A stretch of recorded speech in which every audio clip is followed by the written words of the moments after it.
Kamusta mga ka-Clover? Alam nyo ba na ang 2026 ay Year of the Fire Horse sa Chinese Zodiac? Isa itong taon ng matinding enerhiya, pagbabago at malalaking oportunidad. Pero alam nyo rin ba na may mga halaman na itinuturing na maswerte at perfect alagaan ngayong taon?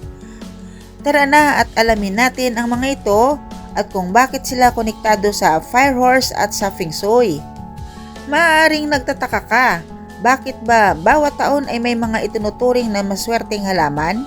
Sa Feng Shui at sa Chinese Zodiac, bawat taon ay may dominanteng elemento tulad ngayong 2026 na taon ng Fire Horse kung saan malakas ang elementong apoy. Ang mga halaman ay may kanya-kanyang vibrational energy at simbolismo na tumutugma o nagbibigay balanse sa enerhiya ng taon. Kung sobra ang init ng fire element, maaaring magdala ito ng impulsiveness, stress, at biglaang pagbabago. Kaya't ang mga halaman ay nagsisilbing natural na pangontra at tagapantay ng enerhiya sa paligid natin. Ang bawat uri ng halaman ay kumakatawan sa kasaganaan, kalusugan, proteksyon o kapayapaan. At ang simpleng pag-aalaga sa kanila ay parang pag-aalaga rin natin sa ating sarili at sa ating kapalaran.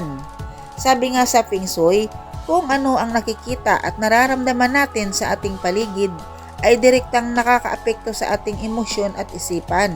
Kapag nakikita mo ang luntiang dahon ng halaman tuwing umaga, nagdudulot ito ng kalma at saya sa puso.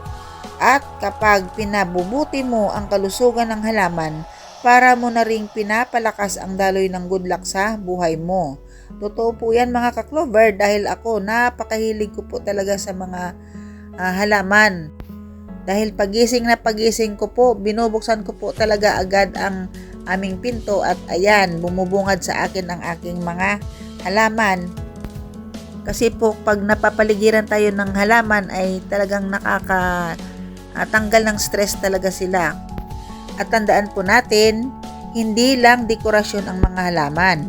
Ang mga maswerteng halaman ay parang buhay na agimat, umaakit ng positive chi, naglalayo ng malas at tumutulong para maging mas masaya, masagana at mas balanse ang buhay ng nag-aalaga sa kanila. Kaya narito na po ang ating 10 masuswerteng halaman sa taong 2026 na dapat ay meron tayo. Number 1, siyempre yung ating money tree na hindi nawawala yan bawat taon. At ito nga po, meron po akong dalawang variety ng money plants. Meron po akong variegated na ginawa ko po siyang bonsai. At tinatawag din itong Pachera aquatica. Ang money tree ay simbolo ng kayamanan at kasaganaan. Sa Feng Shui, ang hugis ng dahon nito ay parang 5 daliri na kumakatawan sa 5 elemento: wood, fire, earth, metal at water. Dahil ang 2026 ay taon ng Fire Horse, isang kombinasyon ng apoy at malakas na enerhiya. Ang money tree ay nagbibigay balanse at kontrol sa sobrang init ng elementong fire. Kaya't pinaniniwalaan na ito ay magbibigay ng financial stability ngayong taon. Number 2, Lucky Bamboo. Ang Lucky Bamboo ay isa sa pinakasikat na Feng Shui dahil ito'y nagdadala ng good health, harmony at long life. Ang Fire Horse Year ay puno ng intense energy at minsan ay impulsive decisions. Ang Lucky Bamboo ay nagsisilbing gabay para sa balanse at tamang direksyon, lalo na kung gusto mong maging steady ang iyong career at relationship sa 2026. Number 3, Jade Plant or tinatawag din natin sa pangalang Succulent of Wealth. Kung ang hanap mo ay prosperity at magandang daloy ng pera, Jade Plant ang perfect. Ang bilog na dahon nito ay parang barya na simbolo ng kasaganaan.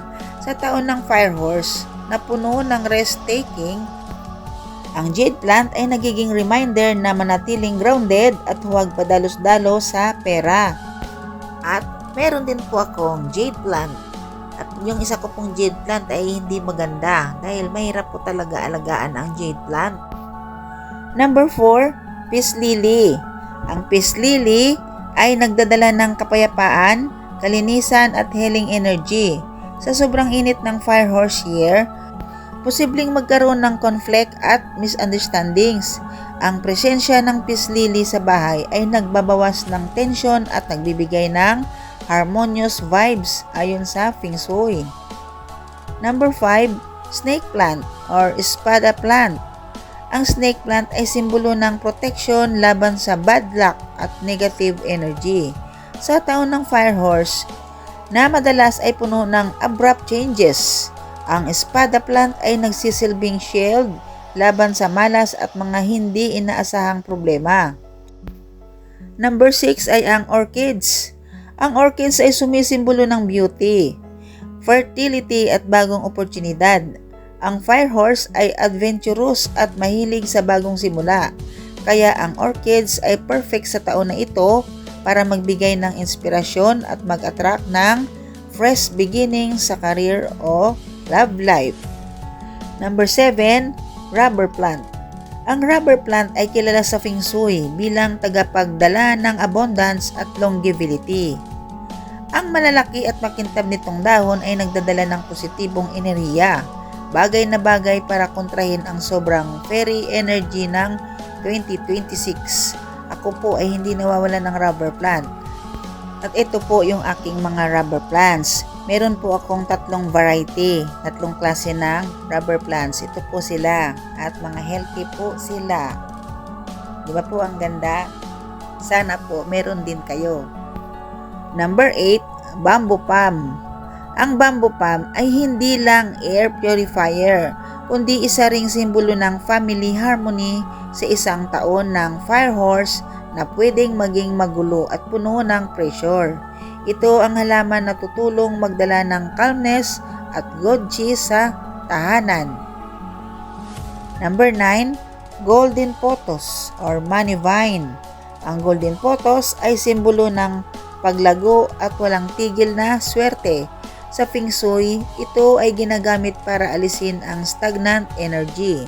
Perfect ito sa taon ng Fire Horse dahil ito ang tutulong mag-flow ng good fortune at maiwasan ang pagkastak sa buhay. Sa akin po lahat yan. Number 10, ferns. Ang mga ferns ay kilala sa Feng Shui bilang protection laban sa malas at negative spirits. Sa taon ng Fire Horse, kung saan malakas ang elementong fire, ang ferns ay nagsisilbing malamig ng enerhiya at nagbabalik ng natural balance. Alam niyo po mga ka-clover, ang binigay ko po sa inyong 10 klaseng maswerteng halaman sa 2026 ay hindi lamang po ito ang mga halamang maswerte. Meron pa pong iba. Kaya ngayon mga ka-clover, ngayong papalapit na ang 2026 year of the Fire Horse, huwag ninyong palampasin ang pagkakataon na magtanim o mag-alaga ng maswerteng halaman. Tandaan, ang Fire Horse year ay puno ng biglaang pagbabago at matitinding enerhiya. Kung wala kang proteksyon at balanse sa paligid, baka mararamdaman mo ang epekto nito. Stress, sunod-sunod na problema at minsan pati malas sa pera o relasyon. Pero kung may mga maswerteng halaman ka sa iyong tahanan o opisina, para kang may natural shield laban sa negative energy. Ayon sa Feng Shui, ang mga halamang ito ay parang magnet ng good fortune. Umaakit ng kasaganaan, kalusugan at kapayapaan. Hindi lang sa simpleng halaman, sila ay gabay at tagapagtanggol mo sa buong taon ng Fire Horse. Kaya kung ako sa iyo, simulan mo na ngayong mag-alaga ng isa o higit pang lucky plants. Huwag mong ipagpabukas dahil baka sa isang maling desisyon o dahil kulang ka ng tamang enerhiya sa bahay, ikaw ay malasin. Tandaan, prevention is better than cure. At sa Feng Shui, ang lucky plants ay isa sa mga pinakamadaling paraan para magdala ng swerte.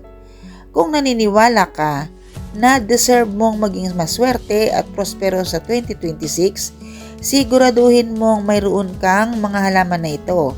At syempre, huwag kalimutang i-like ang video na ito, mag-comment ng iyong paboritong lucky plant at isubscribe ang channel na ito. Dahil dito, lagi kang may makukuhang tips kung paano maging maswerte, masagana at masaya sa buhay. Baka ito na ang video na magbabago ng kapalaran mo sa darating na taon. Dahil po ako mismo ng inyong lingkod ay matagal nang naniniwala sa Feng Shui at halos lahat ng lucky plants ay meron po ako. Kaya hindi lang po ako nagbibigay sa inyo ng tips, kundi ako mismo ay talagang ginagawa ko ito taon-taon. Dahil sa ating kalupaan, marami pong mga negative energy na hindi natin nakikita o nararamdaman. Kaya gaya ng sinabi ng Feng Shui, kailangan nating magkaroon ng pangontra sa mga negatibong enerhiya at mga lucky plants ang isa sa mga pangontra para hindi po tayo malasin.